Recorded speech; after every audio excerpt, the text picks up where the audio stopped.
देखिए, आज हम पढ़ने वाले हैं इंडियन पॉलिटी का लेक्चर 4, और जिसमें हम पढ़ने वाले हैं कॉन्स्टिट्यूएंट असेंबली से संबंधित जो प्रीवियस ईयर एग्जाम्स में जो क्वेश्चंस पूछे गए हैं, संविधान सभा से संबंधित जो प्रीवियस ईयर एग्जाम्स में क्वेश्चन पूछे गए हैं। क्यों? क्योंकि हमारा जो लेक्चर 3 था वो इंडियन पॉलिटी का, वो उस कॉन्स्टिट्यूएंट असेंबली के ऊपर ही था। ठीक है, वो क्लास थी और आज उससे संबंधित क्वेश्चन करने वाले हैं हम, जो कि बहुत ही ज़्यादा इंपॉर्टेंट है। और इस वीडियो को देखने से पहले मैं आपसे यही कहूँगा कि आप लेक्चर 3 ज़रूर देख लें। उसके अलावा 2 छोटी छोटी वीडियोस और हैं। ठीक है जी, एक ड्राफ्टिंग कमेटी के ऊपर है और एक और जो है वो मेजर कमेटी जो संविधान सभा ने बनाई थी उनके ऊपर है। तो आप उन्हें ज़रूर देख लें, उसके बाद ही इस वीडियो को देखें तो ज़्यादा अच्छा रहेगा। तो चलिए बिना देर के इसे शुरू करें। तो देखिए, आज का हमारा question number 1, the constituent assembly of India was set up under, संविधान सभा जो है, ठीक है, वो किसके तहत बनाई गई थी?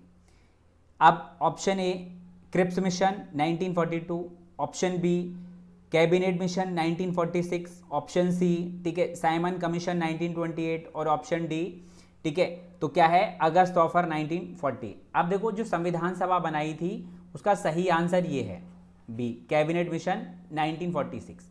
6 दिसंबर 1946 को ये बन के तैयार हुई थी, दिल्ली में बनी थी, ठीक है।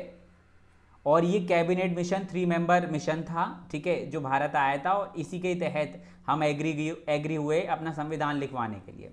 और इसके लिए इलेक्शंस कब हुए थे? तो जुलाई अगस्त 1946 में इसके मेंबर्स के लिए इलेक्शन 1946 में, जिसमें 389 मेंबर्स चुने गए थे। ठीक है, तो इसका सही आंसर है बी। और इसको और अच्छे समझने के लिए मैंने कहा ना, वीडियोस देख लेना, वीडियो में पढ़ाया मैंने सब कुछ है। ठीक है, चलिए अब हमारा question number 2, the constituent assembly of India comprised of, जो संविधान सभा बनी थी वो किस किस को मिला के बनी थी? तो option A 292 members from the British provinces, 4 from chief commissionaries and 93 from the princely state, ये ऑप्शन ए है। अब ऑप्शन बी कहता है 294 members from the British provinces, 4 from chief commissionaries and 91 from the princely states. Option C 291 members from the British provinces, 3 chief commissionary and 95 the princely states. और option D 292 members from the British provinces, 5 from the chief commissionary areas and 92 from the princely states। तो देखिए, जो संविधान सभा बनी थी उसमें कितने मेंबर्स थे और कौन कौन कहाँ से आए थे? तो इसका सही आंसर तो ऑप्शन ए है। उसमें देखिए टोटल 389 मेंबर्स थे, 389 मेंबर्स थे, और 389 मेंबर्स में से 296 तो ब्रिटिश प्रोविंस से आए थे, प्लस 93 प्राइंसली स्टेट्स थे। ठीक है, यहाँ पे आप देख पा रहे हो, ये प्राइंसली स्टेट रियासतों वाले एरिया से वहाँ के राजाओं ने नॉमिनेट किए थे, और ये 296 इलेक्शन से आए थे। अब उस 296 में से 292 प्लस 4 ऐसे करके डिवाइडेड है। तो चीफ कमिश्नरीज ऐसे समझो आज की यूनियन टेरिटरीज की तरह कहीं ना कहीं, ठीक है, और प्रोविंसेस ये बाकी 292 स्टेट्स की तरह उस समय काम करते थे, कुछ राज्य तो वहां से चुन के आए, और 4 आज की तरह यूनियन टेरिटरीज जो हैं, केंद्र शासित प्रदेश है, कुछ उस तरीके के एरिया थे। कौन कौन से थे ये 4? तो देखो यहाँ पे पहला दिल्ली, दूसरा अजमेर मरवरा, तीसरा आपका कूर्ग कर्नाटक में पड़ता है, और चौथा है बलूचिस्तान, ब्रिटिश बलूचिस्तान, ये पाकिस्तान में। ये 4 एरिया थे, ठीक है, जिन्हें चीफ कमिश्नरी एरिया कहते थे। ठीक है, तो ऐसे करके टोटल 389 मेंबर्स बने, और 389 में से 93 प्राइंसली स्टेट, 296 ब्रिटिश प्रोविंसेस, और 296 में से 4 चीफ कमिश्नरी एरियाज थे, और 292 मतलब प्रोविंसेस से थे, इस तरीके से। तो इसका सही आंसर है ए। नेक्स्ट क्वेश्चन, क्वेश्चन नंबर 3 है, who was the president of the inaugural session of the constituent assembly? संविधान सभा का जो इनॉग्रल सेशन हुआ था, ठीक है, जब उद्घाटन हुआ था, तो उसमें अध्यक्ष कौन थे? ठीक है, किसको चुना गया? तो पहली बात तो संविधान सभा बनी थी कब? 6 दिसंबर 1946 को, और उसका पहला सेशन हुआ था 9 दिसंबर 1946 को, ये बात आप याद रखना। Option A doctor BR Ambedkar, option B doctor Rajendra Prasad, option C doctor Sachchidanand Sinha, और ऑप्शन डी सरदार पटेल। तो देखिए, इसका सही आंसर है डॉक्टर सच्चिदानंद सिन्हा। जब 9 दिसंबर 1946 को दिल्ली में, ठीक है, जो आज हमारा संसद भवन है, वहाँ पर क्या है कि किसने वो दिया था, जो पहला प्रवचन किसने दिया था या पहले मेंबर कौन थे जिन्होंने स्पीच दी थी, तो वो थे जेबी कृपलानी। ठीक है, जेबी कृपलानी जो है वो पहले मेंबर थे जिन्होंने वहाँ पे स्पीच दी थी। ये बात याद रखना, वैसे तो अभी तक कभी पूछा नहीं गया लेकिन कभी पूछ लिया जाए तो। और क्या है, टेम्परेरी अध्यक्ष किसको बनाया गया था, तो डॉक्टर सच्चिदानंद सिन्हा को। क्यों? क्योंकि ये सीनियर मोस्ट मेंबर थे, इसीलिए इन्हें टेम्परेरी अध्यक्ष बनाया गया था। कब? जब वो जो सेशन स्टार्ट हुआ था तब। ठीक है, चलिए अब हमारे question number 4, who were the permanent president and vice president of the constituent assembly. संविधान सभा के स्थायी प्रेसिडेंट और वाइस प्रेसिडेंट कौन थे? ठीक है, तो आपने देखा डॉक्टर सच्चिदानंद तो टेम्परेरी थे, तो फिर जब 11 दिसंबर 1946 को दिल्ली में दोबारा मीटिंग हुई, ठीक है, तब वहाँ पे परमानेंट प्रेसिडेंट और वाइस प्रेसिडेंट चुने गए। तो कौन कौन? Option A doctor Rajendra Prasad, क्या है, एस सी मुखर्जी और V T Krishnamachari. Option B doctor Rajendra Prasad, S C Mukherjee. Option C doctor Sachchidanand Sinha, ठीक है, doctor Rajendra Prasad. Option D Sardar Patel, doctor Rajendra Prasad. देखो इसका सही आंसर है ए, इसका सही आंसर है ए। ये तो प्रेसिडेंट थे, डॉक्टर राजेंद्र प्रसाद तो प्रेसिडेंट थे, और ये दोनों एस सी मुखर्जी और ये वी टी कृष्णमचारी, ये जो दोनों हैं ये कौन थे? ये वाइस प्रेसिडेंट थे। तो वाइस प्रेसिडेंट कितने थे? 2 थे। अच्छा देखो, ये राजेंद्र प्रसाद जी और एस सी मुखर्जी तो कब चुने गए थे? तो ये तो चुने गए थे 11 दिसंबर 1946 को ही, प्रेसिडेंट और वाइस प्रेसिडेंट। बाद में मतलब एक एक्स्ट्रा और रखने के लिए कई बार दिक्कत हो जाती है कि प्रेसिडेंट नहीं है तो वाइस प्रेसिडेंट, और वाइस प्रेसिडेंट भी नहीं है तो कौन? तो फिर ऐसे करके जुलाई 1948 में एक और वाइस प्रेसिडेंट चुने गए जिसका नाम था वी टी कृष्णमचारी। तो 2 यहाँ पर वाइस प्रेसिडेंट थे, ये बात याद रखना। ठीक है, चलिए अब next question. After the creation of constituent assembly of Pakistan in 1947, the membership of Constituent Assembly of India was reduced to 299 from 389 earlier।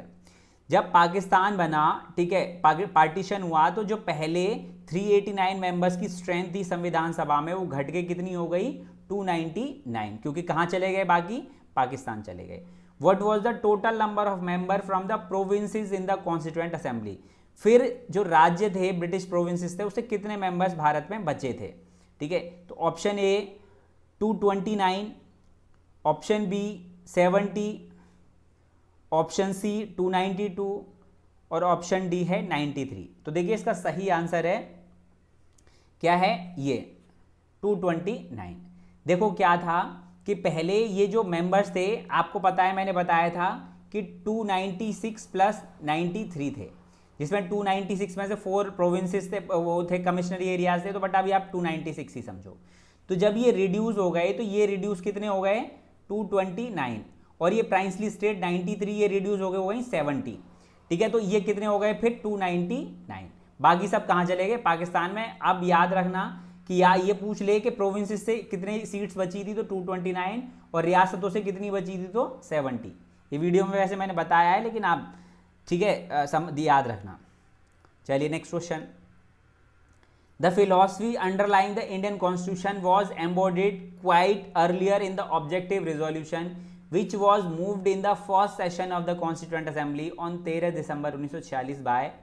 जो एक तरीके से जो संविधान सभा है, जो भारतीय संविधान है, उसकी जो फिलॉसफी है उसके ऊपर पहले ही चर्चा हो चुकी थी, या उस पर एक पहले ही स्पीच दी जा चुकी थी 13 दिसंबर 1946 को। ठीक है, जो किसने दी थी? तो पहली बात option A Pandit Jawaharlal Nehru, option B Sardar Vallabh Bhai Patel, option C Chakravarti Rajagopalachari, और option D doctor Bhimrao Ramji Ambedkar. तो इसका सही आंसर है पंडित जवाहरलाल नेहरू। देखिए क्या है कि जो संविधान हमारा लिखा जाना था उसके लिए कमिटीज बनाई गई थी, तो एक केंद्रीय संविधान समिति जो थी, यूनियन कॉन्स्टिट्यूशनल कमेटी थी, उसके अध्यक्ष बने थे पंडित जवाहरलाल नेहरू, और इसी वजह से उनका दायित्व ज़्यादा था संविधान के प्रति। तो वहाँ पर हुआ क्या कि 13 दिसंबर 1946 को, ठीक है, सदन में उन्होंने एक स्पीच दी जिसे ऑब्जेक्टिव रेजोल्यूशन कहा गया, और उसी स्पीच के तहत संविधान को क्या है, एक डायरेक्शन मिला। इसी वजह से क्या कहा गया यहाँ पर कि जो फिलॉसफी थी एक तरीके से कॉन्स्टिट्यूशन की, उस पर चर्चा पहले ही हो चुकी थी। किसने की थी? तो पंडित जवाहरलाल नेहरू ने। इसके बाद the objective resolution was unanimously adopted by constituent assembly on which date. ठीक है, जो हमारा जो उद्देश्य संकल्प था, ठीक है, उसे संविधान सभा ने कब अपनाया? तो ऑप्शन ए 22 जनवरी 1947, ऑप्शन बी, ठीक है, 22 जनवरी 1950, ऑप्शन सी 25 जनवरी 1950 और ऑप्शन डी 26 नवंबर 1949। तो इसका सही आंसर है ये 22 जनवरी 1947 को जो स्पीच हमारे जवाहरलाल नेहरू जी ने दी थी, उस स्पीच को क्या कर लिया गया? संविधान सभा द्वारा मान लिया गया कि हाँ उसी तरीके का ही संविधान होगा, लिखा जाएगा। और बाद में उसे क्या किया गया? जब संविधान पूरा हो गया तो उसे प्रस्तावना माना गया, संविधान की प्रस्तावना प्रीएम्बल माना गया और जिसे स्टार्टिंग में ऐड किया गया एज ए इंट्रोडक्शन। ठीक है, चलिए question number 8, who among the following was the constitutional adviser to the constituent assembly. ठीक है, निम्नलिखित में से संविधान सभा को संविधान सलाहकार कौन था या संविधान सभा को सलाह कौन देता था? ठीक है, तो यहां पर option A doctor Rajendra Prasad, option B SC. Mukherjee, option C doctor Sachchidanand Sinha और ऑप्शन डी है बी.एन. राव। तो कॉन्स्टिट्यूशनल एडवाइजर थे मिस्टर बेनेगल राव। ठीक है, ये बात याद रखना, बी.एन. राव इसका सही आंसर है। फिर इसके बाद question number 9, on which date Indian constitution was finally signed by the members of the constituent assembly. किस तारीख को पूरी तरीके से संविधान कंप्लीट कर लिया गया, सभी मेंबर ने साइन कर दिए? ऑप्शन ए 22 जनवरी 1947, ऑप्शन बी 24 जनवरी 1950, ऑप्शन सी 25 जनवरी 1950 और ऑप्शन डी 26 नवंबर 1949। तो इसका सही आंसर है क्या? ये 24 जनवरी 1950। टोटल 284 मेंबर्स ने इस पर साइन किए थे। ठीक है, ये और 8 फीमेल्स थी उसमें। तो ये चीज़ याद रखना कि फाइनली साइन कब हुआ? 24 जनवरी 1950 को। ठीक है, चलिए अब next question, by which among the following ways the constitution assembly generally arrived at the decision on various provisions of the constitution। निम्नलिखित में से किस तरीके से संविधान सभा आमतौर पर संविधान के विभिन्न प्रावधानों पर निर्णय लेने पहुंची? जब संविधान बनके तैयार हो गया तो फिर किस तरीके से उन्होंने उसको एक्सेप्ट किया कि वहां पे 2/3 मेजोरिटी, मतलब वोटिंग हुई 2/3 मेजोरिटी से, और जिससे 2/3 मेजोरिटी जिस चीज में आई उससे माना उन्होंने, या 3/4 मेजोरिटी ऑप्शन बी, और सी कंसेंसस से, और ऑप्शन डी ठीक है सिंपल मेजोरिटी थे।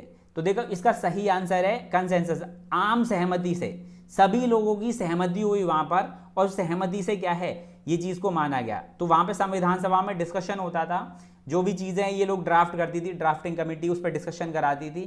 तो इसीलिए ये चीज याद रखना कि पूरे देश से जो लोग चुने गए थे उन्होंने वहां पे डिस्कशन होता था, उन पर डिबेट्स होते थे। ठीक है, और उसके बाद ही चीजों को माना जाता था, जब सब लोग संतुष्ट हो जाते थे। तो उसी को कहा गया आम सहमति। चलिए क्वेश्चन नंबर अगला, which Indian artist decorated the hand written copy of the constitution. किस भारतीय कलाकार ने संविधान की हस्तलिखित प्रति को सजाया? ठीक है, option A Mihir Sen, option B S N. Banerjee, option C Mukesh Bandopadhyay और ऑप्शन डी नंदलाल बोस। ठीक है, तो इसका सही आंसर है ऑप्शन डी नंदलाल बोस। देखिए यहाँ पर ये हमारा संविधान के एक मैंने वैसी पेज ले लिए हैं, ठीक है, आपको दिखाने के लिए। यहाँ पर आप क्या देख रहे हो, ठीक है, कि ये जो कॉन्स्टिट्यूशन है ये यहाँ से इस तरीके से यहाँ पे आप देख पा रहे हैं। ठीक है, ये क्या है, डेकोरेट हो रखा है साइड से, ये देखो इधर से ये डेकोरेशन हो रखा है साइड से।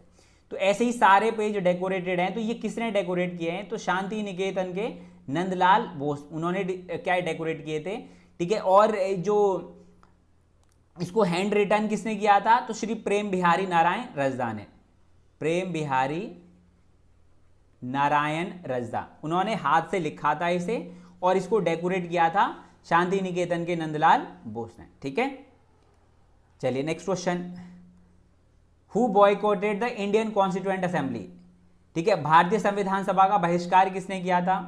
तो ऑप्शन ए यूनियनिस्ट मुस्लिम जो पार्टी थी उसने, मुस्लिम लीग ने, शेड्यूल्ड कास्ट ने और आईएनसी ने, इंडियन नेशनल कांग्रेस से। तो इसका सही आंसर है बी, मुस्लिम लीग ने इसको क्या किया था, बॉयकॉट किया था। जब 9 दिसंबर 1946 को दिल्ली में जब पहली मीटिंग हुई तो वहां पे मुस्लिम लीग ने बॉयकॉट किया। क्यों? क्योंकि वो भारत के साथ नहीं रहना चाहते थे, उन्हें सेपरेट कॉन्स्टिट्यूशन और सेपरेट देश चाहिए था इसलिए।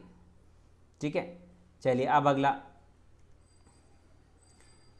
Question number 13, how many numbers of session were held in the constituent assembly. संविधान सभा में कितने सत्र आयोजित किए गए? Option A 20 sessions, option B 12 sessions, option C 25 sessions और ऑप्शन सी 28 सेशंस। तो देखो इसका सही आंसर है 12 सेशंस। ठीक है, 12 सेशंस हुए थे। एक बात याद रखो कि जो संविधान सभा बनी थी वो 6 दिसंबर 1946 को बनी थी दिल्ली में, और ख़त्म कब हुई थी? तो 24 जनवरी 1950 तक रही थी, वो 1950 तक रही थी। ठीक है, दिल्ली में। अब बात आती है इस पीरियड में टोटल यहाँ पे जो सेशंस होते हैं, जैसे आज पार्लियामेंट के सेशन होते हैं संसद के जहाँ पे लोग मिलते हैं, ठीक है, तो ऐसे ही टोटल 12 सेशन हुए थे। ठीक है, 12। आप ऐसे कहो संविधान लिखने के लिए कितने हुए? 11, और फाइनल सेशन हुआ था 26 नवंबर 1949 को। ठीक है, और जो इसका 12वां जो सेशन है, ठीक है, लास्ट सेशन जिसे कहते हैं, वो हुआ था 24 जनवरी 1950 को, जब संविधान पे क्या है, साइन किए गए थे। इसलिए ये चीज याद रखना, टोटल सेशन 12 हैं और संविधान लिखने के लिए 11 सेशन लगे। चलिए next question, question number 14, which song was sang in the constituent assembly before its adjournment sine die. ठीक है, अब देखो क्या होता है, इसका मतलब मैं बता दूं आपको कि एडजर्नमेंट साइन डाई का मतलब होता है जब किसी भी हाउस को अनिश्चित काल के लिए क्या है, रद्द किया जाता है। ठीक है, मतलब इनफाइनाइट पीरियड के लिए क्या है, खत्म किया जाता है, उसे कहते हैं एडजर्नमेंट साइन डाई। तो जब हमारा संविधान लिख लिया गया 24 जनवरी 1950 को, ठीक है, सारे काम हो गए, साइन भी हो गए, तो उसे कहा गया एडजर्नमेंट साइन डाई। तो जिस दिन 24 जनवरी 1950 को जब फाइनल मीटिंग हुई तो उस केस में, ठीक है, कौन सा सॉन्ग गाया गया था जब इसे एडजर्न किया गया? तो देखो पहला Jana Gana Mana, option B Vande Mataram, option C A and B, और option D none of the above. तो इसका सही आंसर है बी। ठीक है, सॉरी, इसका सही आंसर है सी, ए एंड बी। ठीक है, इसका सही आंसर है, मतलब दोनों गाए गए थे। तो देखो अब क्या था कि जब हमारी जो संविधान सभा 24 जनवरी 1950 को मिली दिल्ली में, तो यहां पर क्या हो गया कि हमारा संविधान पूरा लिख लिया गया था, उस पर साइन हो गए। ठीक है, तो साइन करने से पहले, ठीक है, उस टाइम पर जो हमारे राष्ट्रपति थे उस टाइम प्रेसिडेंट, ठीक है, डॉक्टर राजेंद्र प्रसाद, उन्होंने जन गण मन और वंदे मातरम दोनों को ही क्या है, हमारा यहाँ पे क्या है, नेशनल लेवल का दर्जा दिया गया। जन मन गण को क्या है, हमारा नेशनल एंथम बोला गया, और वंदे मातरम को नेशनल सॉन्ग का दर्जा दिया गया। ठीक है, तो जैसे ही वो सभा शुरू हुई उस दिन पहले जन गण मन गाया गया, और बाद में जो हमारी फ्रीडम फाइटर्स जो लड़े थे या हमारे इंडियन स्ट्रगल में जिस गाने ने बहुत ज़्यादा क्या है प्रेरित किया सबको, वो था वंदे मातरम। तो फिर बाद में जब खत्म हो रहा था तब वंदे मातरम गाया गया, और ऐसे करके दोनों को बराबरी का दर्जा दिया गया। ठीक है, वहां पर राष्ट्रपति जी ने कहा कि दोनों बराबर हैं, इक्वल है, इसीलिए दोनों को ही नेशनल लेवल का दर्जा दो। तो एक को नेशनल एंथम और एक को नेशनल सॉन्ग का दर्जा दिया गया। ठीक है, चलो अब question number 15, When did the Constituent Assembly passed a resolution for the translation of Constitution of India into Hindi and other many languages of India? अब देखो संविधान सभा ने भारत के संविधान के हिंदी और भारत की अन्य भाषाओं में अनुवाद के लिए एक प्रस्ताव पारित किया था। कब? ऑप्शन ए 17 सितंबर 1949, ऑप्शन बी 17 अक्टूबर 1949, ऑप्शन सी 17 नवंबर 1949, और ऑप्शन डी है 17 दिसंबर 1949। तो इसका सही आंसर है ए। ठीक है, देखो क्या था कि जब हमारा संविधान लिखा गया था तो हमारे संविधान लगभग 60 देशों से कॉन्स्टिट्यूशन को उठा के पढ़ा गया, और उसमें से जो भी अच्छी चीज़ें थी उन्हें क्या किया गया, इसमें अपने संविधान में डाला गया। तो और वो उस टाइम पे हिंदी कन्वर्जन इसका बड़ा मुश्किल पड़ रहा था, तो इसीलिए ओरिजिनल कॉन्स्टिट्यूशन इंग्लिश भाषा में लिखा गया था। ठीक है, और बाद में जब 17 सितंबर 1949 को क्या कहा गया कि इसके और जो भाषाएं, हिंदी और भाषाओं में भी इसके वर्जन होने चाहिए। तो शुरू में 15 साल के लिए तो हमने इंग्लिश को ही अपना संविधान माना था, मतलब इंग्लिश वाले कॉन्स्टिट्यूशन को ही क्या है संविधान मान के काम किया था। बाद में जब पूरा हिंदी कन्वर्जन उसका ईजी लैंग्वेज में आ गया तब उसको लागू किया, क्योंकि हिंदी में बहुत टिपिकल वर्ड्स पढ़ रहे थे। तो इसलिए याद रखना कि इंग्लिश में लिखा गया था, और बाद में उसका हिंदी वर्जन और बाकी सबके लिए एक रेजोल्यूशन पास हुआ था 17 सितंबर 1949 को। चलिए आप क्वेश्चन नंबर अगला 16, when did constituent assembly adopt a national flag? National flag को इन्होंने कब अडॉप्ट किया संविधान सभा ने? तो 22 अगस्त 1947 ऑप्शन ए, ऑप्शन बी 22 जुलाई 1947, 22 जनवरी 1947 और 22 अक्टूबर 1947। तो इसका सही आंसर है 22 जुलाई 1947। ठीक है, 22 जुलाई 1947 को हमारा जो संविधान था, संविधान सभा ने, ठीक है, हमारे राष्ट्रीय ध्वज को, ठीक है, कि फाइनल कर दिया कि हाँ यही रहेगा। देखिए ये हमारा क्या है, हमारा ध्वज है, ठीक है, और झंडा है, इसमें ये कलर्स आप देख ही पा रहे हो। ठीक है, इसके ऊपर एक वीडियो बनी हुई है, अगर आप देखना चाहो तो हमारे जितने भी नेशनल सिंबल्स हैं उनके ऊपर आप देख लेना। और ये डिज़ाइन किसने किया? तो ये डिज़ाइन किया था पिंगाली वेंकैया जी ने। ठीक है, तो इसलिए ये चीज़ याद रखना। चलिए अब अगला question number 17, who was the chairman of national flag committee? राष्ट्रीय ध्वज समिति के अध्यक्ष कौन थे? तो option A C Rajagopalachari, option B doctor Rajendra Prasad, option C JB Kripalani और ऑप्शन डी डॉक्टर अंबेडकर। तो इसका सही आंसर है, ठीक है, डॉक्टर राजेंद्र प्रसाद। अब देखो इसको लेके ना बड़ी दिक्कतें रहती हैं और बहुत लोग कंफ्यूज रहते हैं, मैं इसको क्लियर कर दूं। पहली चीज 1931 में भी एक नेशनल फ्लैग के लिए कमेटी बनी थी जिसके अध्यक्ष बनाए गए थे सरदार वल्लभ भाई पटेल। तो कभी पूछ लिया जाए कि 1931 में जो फ्लैग हमारे ध्वज के लिए जो कमेटी बनी उसके अध्यक्ष कौन थे, तो वो थे वल्लभ भाई पटेल, सरदार वल्लभ भाई पटेल। ये चीज़ याद रखना। और जब अब आज़ादी के समय, ठीक है, जब पार्टीशन होने से पहले और जब हमारी संविधान सभा बनी उस समय 1947 में एक कमेटी बनाई गई और जिसके अध्यक्ष थे कौन? डॉक्टर राजेंद्र प्रसाद। अब क्योंकि ये इसी समय की बात हो रही है इसलिए इसका सही आंसर है डॉक्टर राजेंद्र प्रसाद। एड हॉक कमेटी थी ये, ठीक है, फ्लैग के ऊपर, नेशनल फ्लैग के ऊपर। तो इसके अब कई बार और कई जगह जेबी कृपलानी दिया जाता है आंसर कि नेशनल फ्लैग कमेटी के अध्यक्ष जेबी कृपलानी, तो वो गलत है। ठीक है, वो कहीं नहीं मिलेगा आपको। ठीक है, वो चीज़ याद रखना, जेबी कृपलानी किसी भी फ्लैग कमेटी के अध्यक्ष नहीं थे। चलो next question, question number 18, how many articles and schedules were in the first draft constitution presented by the drafting committee to the constituent assembly?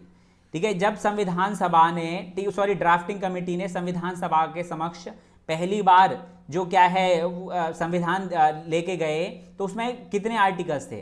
तो option A 318 articles and 7 schedules, option B 319 articles and 10 schedules, option C 315 articles and 8 schedules और option D 399 articles and 5 schedules. अब देखो सबसे पहली चीज मैं आपको एक बता दूं, इसका आंसर तो है अभी सी 315 आर्टिकल्स एंड 8 शेड्यूल्स। लेकिन उससे पहले मैं आपको कुछ बातें बता दूं। वो क्या है कि जब हमारा संविधान बनके तैयार हुआ था तो उसमें 395 तो आर्टिकल्स थे, ठीक है, और दूसरी चीज पार्ट्स कितने थे? तो 22 पार्ट्स थे और शेड्यूल से 8, अनुसूचियां थी 8। ये हमारा संविधान जब बनके तैयार हुआ था तब ये सारी चीजें थी उसमें।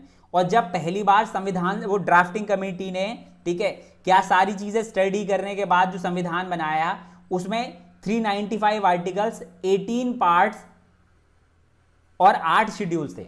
बाद में जब ये तैयार करने के बाद कहां लेके गए? संविधान सभा को बताने गए तो वहां पे डिबेट्स हुए, डिस्कशंस हुए और वहां पे बढ़ते बढ़ते टॉपिक्स कितने हो गए? 395, ठीक है, पार्ट्स कितने हो गए? 22 और शेड्यूल्स कितने रहे? 8।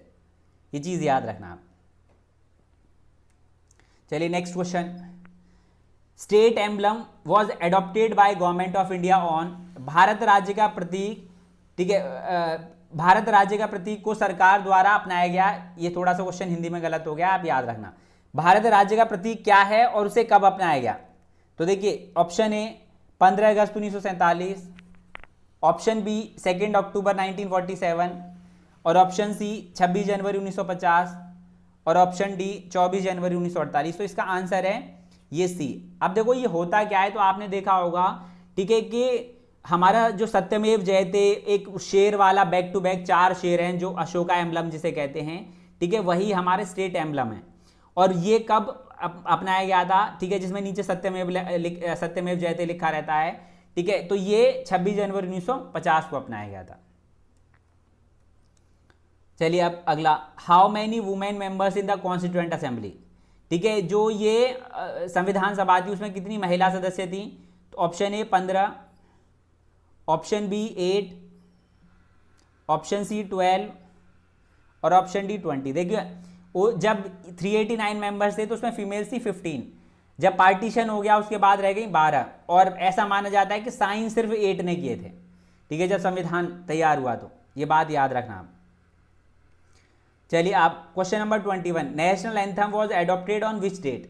नेशनल एंथम जो है वो किस तारीख को एडॉप्ट किया गया संविधान सभा के द्वारा? तो ऑप्शन ए 15 अगस्त 1947, ऑप्शन बी 2 अक्टूबर 1947, ऑप्शन सी 26 जनवरी 1950 और ऑप्शन डी 24 जनवरी 1950। तो इसका सही आंसर है क्या?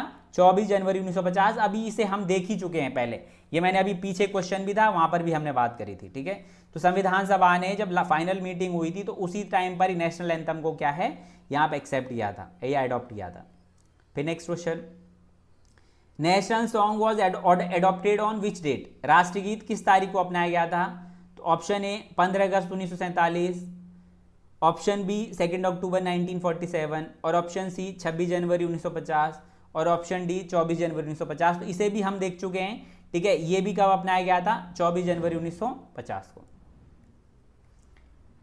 इसके बाद doctor Rajendra Prasad was elected as the first president of India, ठीक है। अब डॉक्टर राजेंद्र प्रसाद को भारत के पहले राष्ट्रपति के रूप में चुना गया था कब? 15 अगस्त 1947, 2 अक्टूबर 1947, 26 जनवरी 1950 और 24 जनवरी 1950। अब देखो एक बात, वो पहले, ठीक है, संविधान 11 दिसंबर 1946 से लेके और 24 जनवरी 1950 तक संविधान सभा के क्या थे? अध्यक्ष थे, प्रेसिडेंट थे। बट क्योंकि अब संविधान का काम पूरा हो गया था और 2 दिन बाद 26 जनवरी 1950 से हमारा संविधान लागू भी हो गया था, ठीक है, तो फिर उस समय देश का हेड होना चाहिए था कोई। और हमारे अभी जो प्रोसीजर है उसके हिसाब से तो क्या है, राष्ट्रपति का इलेक्शन होता है, लेकिन उस समय तो लोकसभा का इलेक्शन ही नहीं हुआ था, ठीक है। भारत में पहली बार जो इलेक्शन ही हुआ 1951-52 में। तो इसी वजह से ही क्या है, 24 जनवरी 1950 को, जिस दिन आखिरी बार जब हमारी संविधान सभा मिली, तो उस संविधान सभा ने हमारे पहले प्रेसिडेंट के रूप में डॉक्टर राजेंद्र प्रसाद को ही क्या है मान लिया, या एक्सेप्ट कर लिया, ठीक है। तो देखिए ये कुछ इंपॉर्टेंट क्वेश्चंस थे, और आपके जितने भी डाउट्स हैं चीज़ों को लेके वो सारे मोस्ट ऑफ द क्वेश्चंस जो हैं यहाँ पे कवर अप हो जाएंगे। बस शर्त है आपको करना क्या है, ठीक है, कि वो जो वीडियो है लेक्चर जो 3 है वो देखना है। लेक्चर 3 के अलावा आपने ड्राफ्टिंग कमेटी के जो मेंबर्स के ऊपर 3-4 मिनट की वीडियो वो देखनी है, और एक मेजर कमेटी के ऊपर वो वीडियो देखनी है। और हो सके तो शुरू में ही एक नेशनल जो हमारे सिंबल्स हैं उनके ऊपर भी एक वीडियो 7-8 मिनट की, उसे भी पूरा देख लेना तो अच्छा रहेगा। सारी चीज़ें आपको क्रिस्टल क्लियर हो जाएंगी, ठीक है। और मैं पर्सनली आपको कहूंगा कि अगर मेरे से आप पॉलिटी पढ़ रहे हो तो सीक्वेंस वाइज पढ़ना, जो क्लास 1 लेक्चर 1 से लेके, ठीक है, आगे तक लेक्चर 2 सीक्वेंस में ही पढ़ना, जल्दबाजी शॉर्टकट मत करना अगर अच्छे से समझना है तो, ठीक है। चलिए, थैंक यू।